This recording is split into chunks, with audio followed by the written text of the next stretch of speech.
This video will explain more in depth the requirements for your AP Studio Art 2D portfolio. I have gathered this information for all of you, located under Course Tools, for you to look at your leisure, and I'm sure you'll be looking at it throughout the year. This video is hopefully to explain in better depth and answer some of the questions that I get every year about the AP portfolio. So let's go ahead and find that information. I keep it under Course Tools, so if you click on Course Tools, you see all the stuff pop up. By the way, if you have a drop-down menu that's cluttering up on your sidebar and you don't need it anymore, you just click the arrow to get rid of it, because that's a lot of information. You just click it back. You can do the same thing on coursework when you're in coursework and it's too much. So let's look at Course Tools again. We're going to find AP Portfolio Information. That's where I want us to look today. Alright, so you can look at this and follow along on your own if you like. Alright, I gave you a little preview of what's going on in this tab. All this information that I have stored underneath this tab, so you can hide it or open it up. Alright, this is an essential guide for completing your portfolio for submission to the AP College Board. First of all, everyone in this class will complete all of the requirements for a submission to the AP College Board, a portfolio submission. However, you are not required at all to submit to the College Board. It has nothing to do with your course grade. I have some students that took the class last year and just went through all the steps, and they're repeating it again this year, and this time they're submitting the portfolio, which if you're an underclassman is an option for you. You might want to consider, because then you'll have all of the work that you've done for the portfolio. You can use any work that you've done at any time during your life, as long as it hasn't been submitted before. So honestly, what that means, if you took a picture in 5th grade that's amazing, you're allowed to use it in your portfolio. If you took it 2 years ago, you're allowed. If you took it last week, you're allowed. All of that work is allowed if it's part of your original artistic work. Okay, so that being said, the students that are completing the portfolio, we will get real serious around March and April. It's really intense time for this class. I will require everyone to complete the same steps. However, the students submitting to the College Board will have additional work, meaning they will be uploading their work to the College Board website, their selected work, and then they will be gathering the prints. Usually I print the quality prints for you and putting them in the portfolio, and it really is a hectic and stressful time because it's AP weeks. So my goal for you all in this class is to get this done early, and I have a few kids that'll do that, and I have a lot of procrastinators, and I hope to avoid that. It doesn't help anyone, and the quality of your work is definitely compromised if you don't work ahead of time. Trust me. I've been doing this a long time. Okay, so your portfolio is submitted as an exam. The first Friday of AP testing week, it's usually May 10th, somewhere around there, May 9th, something like that. It's actually technically 1 p.m. is when it's due. The portfolio is not an exam where you sit down and answer questions with a bubble sheet. It is not that. Your portfolio is very different than any of the other classes you're testing. So what it is we get to see all your work, but also that's a downside, is there's a lot of preparation, and you can't just show up at the last minute and take your test and ace it because you're all such geniuses. It doesn't work that way. You actually have to prepare all the work ahead of time. So on this Friday, for example, you cannot show up without your work already submitted. Friday is really kind of the last day to push the button to send. You cannot show up on that day without your work already done weeks ahead of time. I don't know how else to emphasize that. You will create 3 total portfolios of work. I'll be showing you in a minute some better examples of visual examples of this that will help you. You have 3 separate portfolios. 2 of the portfolios, which are called Breadth and Concentration, you will submit as digital images that you upload to the College Board website. The quality portfolio is actually 5 pieces that you select from your other 2 portfolios. So these are not separate works, they can be, but almost always you're going to pick your best work out of your previous 2 portfolios to print. Generally what I have is the students send me these prints during the month to 2 weeks before the portfolios are due, so that I have time to print them for you. I do large studio quality prints. They're beautiful, but you got to get them into me early. And you will send those actual prints in an envelope to the College Board. Those are due Friday, the first Friday at 1 p.m. The digital images are due the first Friday of testing week at 1 p.m. as well. You can do this all ahead of time, which I encourage you to do, and you will be hearing me do that in April all the time. All right, please, and this is what I've been nagging you about already, please follow the course deadline, take my advice, do your work ahead of time. Do not put it off. I know you're teenagers, but I also know that many of you are having trouble fitting all of your 7 AP classes into your schedule. You're all nuts, I think, but I support you. And please, this class is awesome in the way that you can finish it early and be done and then focus on your other tests. Let's look at it that way. All right, so enough of the lecture. Let's start looking at what the portfolio actually entails. I'm going to click on Portfolio Requirements. And this is a step-by-step guide from the College Board, which you can see here. The requirements for this year, which are the same as every year. If you scroll down a little bit, you're going to see these 3 titles. The portfolio that we are completing is called the 2D Design Portfolio. That's for photography. If you do drawing and painting, that's the drawing portfolio, and that's actually different teachers at your site that will teach that. 3D design is for sculpture or 3-dimensional works. I'm not really aware of any teachers that are teaching this portfolio unless you have a sculpture teacher on your campus. But for us, we're looking only at this column right here, which is the 2D design portfolio. This is everything that I was just telling you previously, but I'm going to go into more depth about which portfolio does what. So I'm going to scroll down farther. General information. You can revisit this at any time during the year if you need more guidelines or have questions. I think this is our date. It looks like May 8th, 2015. That's our deadline right here. So that must be the first Friday for 2015. All right, portfolio instructions. There's some more advice for you to follow. This is what we'll be doing in the portfolio. I have designed the class to do all this for you.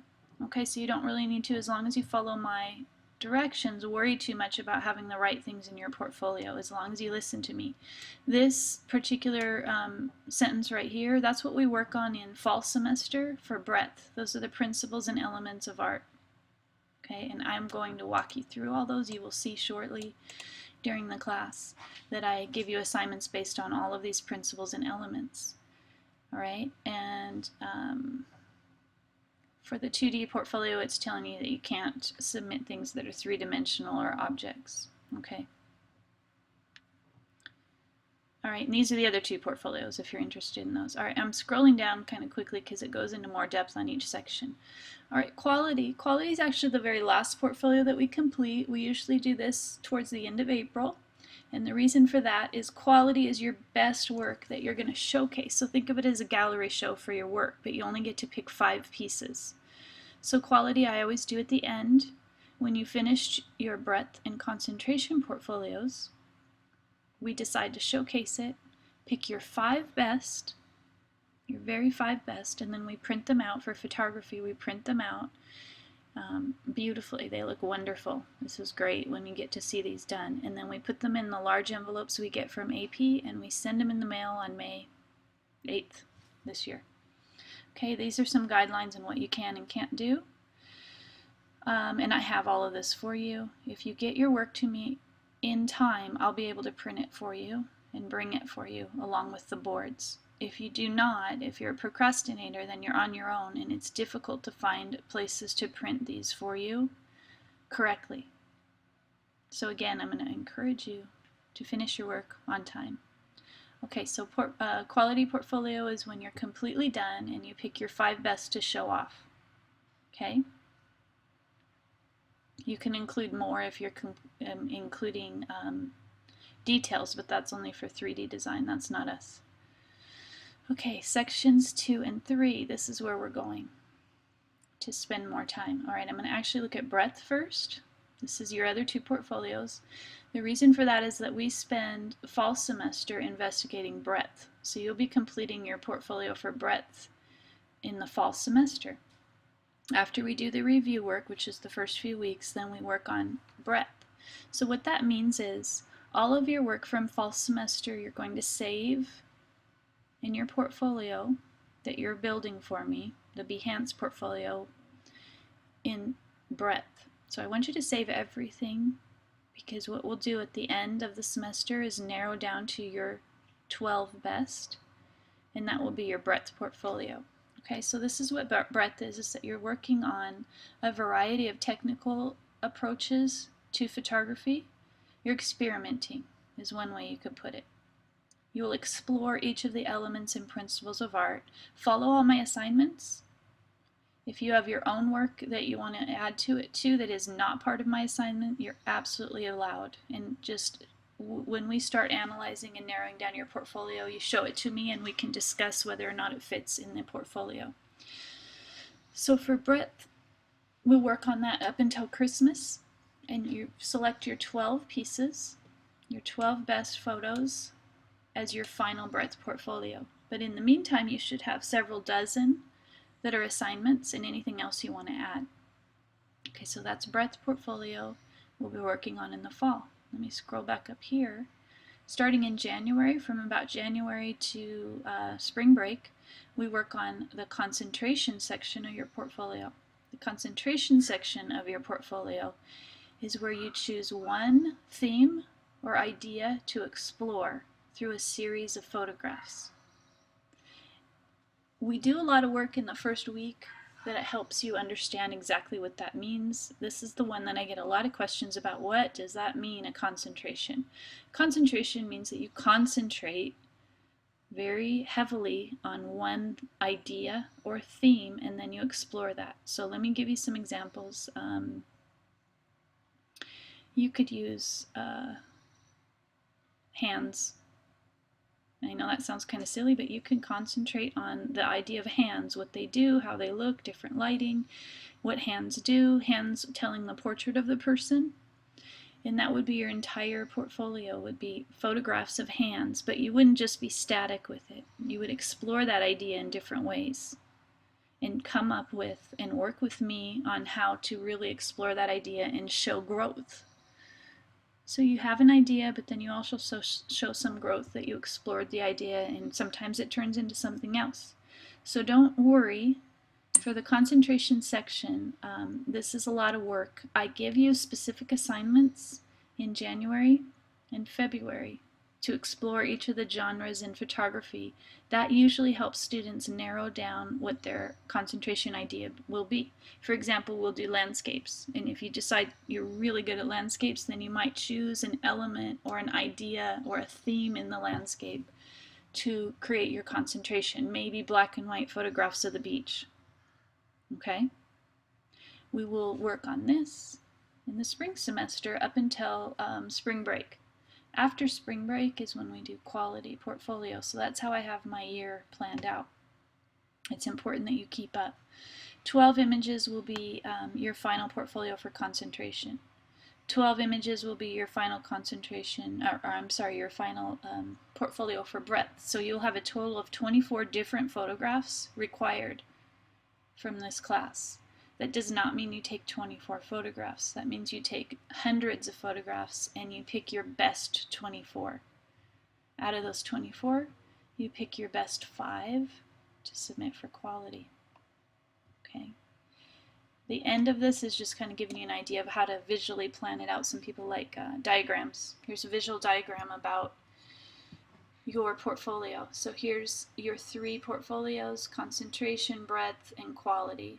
And then you send it to the AP. This is all your work that you're doing for the year. You are not required to cite sources. This is just a great planning tool. Okay? All right, let's look at the next step. This is the end right here. Your scoring guide, this gives you a detailed rubric of how you get your grade from AP. 5s are pretty rare. 4s and 3s are pretty common in the class, which is awesome. I have not had a 6. Wait, I've had maybe in my whole career, maybe 1 that I can think of. So don't be sad if you don't get a 6. Those are very rare. 5s are very rare as well. 4s a little less so. I probably had a dozen 5s in the whole time I've been teaching. 3s and 4s are pretty common for this class, which is great. That means that you passed a college level class, so you should be proud of yourself. Okay, portfolio tips and FAQs. This is bringing you right to the College Board website. This is a link that you'll probably use more as you get closer to completing your portfolio. It's going to be a repeat of everything I'm telling you, along with some technical advice that we can get into as we get closer to the deadline.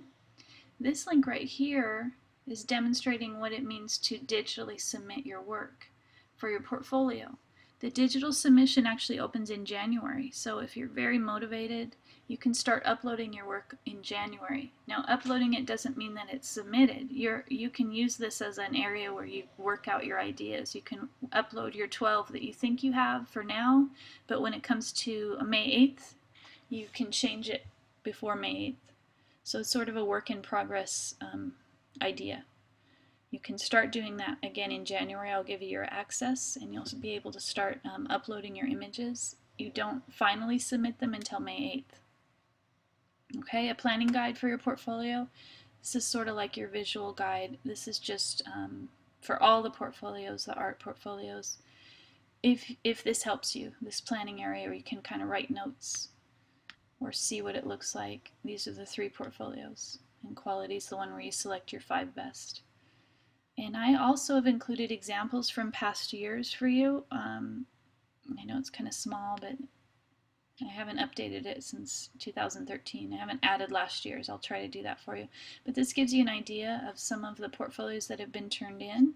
You're welcome to look at them. They don't have the scores with them, but this is ideas. So some of you really need to see portfolios done, and I encourage you to. So take a look at the portfolios and get an idea of what other students have done. But if you want to see different score examples, then the very last one, this is a link to the College Board website as well, and it shows you examples of what a 6 was, and it explains why this student got a 6, and a 5, or no, here's another one down here, 5, 4, okay. There's a photography one coming up. That's what I'm going to try to show you. And I believe that one was a 3. Okay, here's a photography portfolio, so you can get an idea of a photography portfolio. And this student received a 3 and explains why. And some more examples of their work. And I think there's some more. Here's another one. Okay, so it's showing you 3 different portfolios that passed and reasons why. So this is a great resource to you if you're getting close to the end and you want to make sure that you understand exactly what they're looking for, especially in art. It really is important to see it. Okay, so that's your important information from AP. There will be a lot more details that we'll get into when we get to second semester and we're looking at the portfolio at the end. Procedures for submitting. I have under Unit 4 procedures for submitting your portfolios. This is built into your course. So we'll be looking at this in April. And I have instructions on how to actually submit your physical portfolio, which is your 5 prints that you print out, and upload your digital ones with some of the codes. Okay, I'll probably have to update that for this year because this was last year's. All right, let me look at one more thing before we're done talking about the AP exam. And please contact me if you have questions about any of this, which I know that you all will as the year goes on. I want to look really quickly at your Behance portfolio. Your very first week, I asked you to create a Behance.net portfolio. In the past, I've used a website called Carbon Made. Those of you that were in the class last year remember that. I decided to switch over to Behance for many reasons, but the most obvious one is that Behance doesn't limit how many photographs you can upload. So what I'd like you to do, even though this is not graded until the end of each portfolio, is I want you to maintain your Behance.net digital portfolio. Save all of your best work in this. Save all your work from the semester. Let me put it that way. So I've shown you 2 examples. This is my page. I have other things, but these last 2 are examples for you of what a breadth and concentration, and then a third one that you'll create called quality. So for example, during fall, I want you to create a project called breadth, and then I want you to start uploading all of your work that you did for breadth. In addition, you can upload your personal work that is not assignments that you think might fit into the breadth portfolio. If I click on that, I don't really have anything in it. I was just making this as an example. But at the end, what we'll be able to do is first of all share this Behance.net portfolio with the class, because that's your final exam is to share your portfolio, and then to critique each other's portfolios. Those of you who were in my class last year know what I mean. But that's our final for each semester. Okay, and as you work, say I only uploaded 1 image, you would just add to your project. You just edit it, and you can add as many images you want. You could have 50 to 100 images this semester. That would be awesome, because then at the end what we'll do is we'll narrow it down to your 12 best, and I'll give you direction on how to do that when we get to the end of the semester. Okay. To add a project, what you do is you go where it says add work, add project, and then you would title it. You can upload your files first, but I'm just going to show you how to title it. For this one, this would be my last of the 3 quality, and I'm going to save that. Okay, so this would be my quality portfolio, and I would upload when I decide my 5 best. You might have more than 5, and we'll narrow it down. This is a storage area for you. This Behance.net portfolio is not what you submit to College Board. It really has nothing to do with it. This is just your work in progress portfolio, and it does give you a grade in my class because you'll be required to share this portfolio at certain times for your final exams, if that makes sense. Let's go back to my portfolio so you can see. You will probably have something like this. We'll have several projects that you can work on, that you can save your work, but when you are submitting and showing to the class, you'll show your breadth portfolio with your 12 selected best, your concentration portfolio with your 12 best selection. That will be shared around in the spring. Okay, so continue to keep up this Behance.net portfolio. If you haven't made one yet, please do so. Please sign up. It's free. I wouldn't have you do anything that wasn't free, trust me. And follow the directions that I have for you back on the course page. Let me go back to that. No, we don't want that. I have directions for you in week 1. If you're confused about Behance.net, you might have missed it. It was in week 1, first semester, unit 1, week 1. Here it is. It's the very first thing that I've asked you to do. So if for some reason you had missed that, please follow these directions and complete your portfolio to continue to save your best work. It's really important. Some of the worst things that have happened in this class is when we had a great photograph to use, a student did, but then they forgot to save a copy and they lost it somehow. They lost it off their computer, they lost it off their phone. I didn't have a copy, and so that's terrible. Okay? All right, I think I am done for now. Please let me know if you have any questions at all about your AP portfolio, the 3 different portfolios due. It takes all year to complete this, so don't worry if you don't quite get it yet. We will work on it as a team. Thank you so much. Have a great week.